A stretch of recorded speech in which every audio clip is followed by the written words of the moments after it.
Hello everyone, আসসালামু আলাইকুম। চলে আসলাম আজকে ঢ্যাঁড়স ভাজির রেসিপি নিয়ে। তো প্রথমে আমি কাঁচামরিচ, পেঁয়াজ, তেল দিয়ে ভালো করে এটাকে আমি ভেজে নিব। তো এই যে আমার কিন্তু ভাজা হয়ে গেছে। এ পর্যায়ে আমি দিয়ে দিব লবণ, দিয়ে ভালো করে একটু আবারও ভেজে নিব।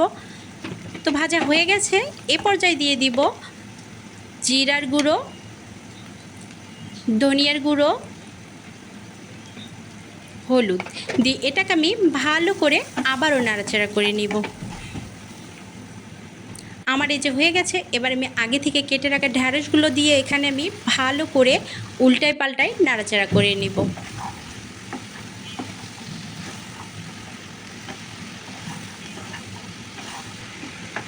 তো এই যে আমার কিন্তু হয়ে গেছে।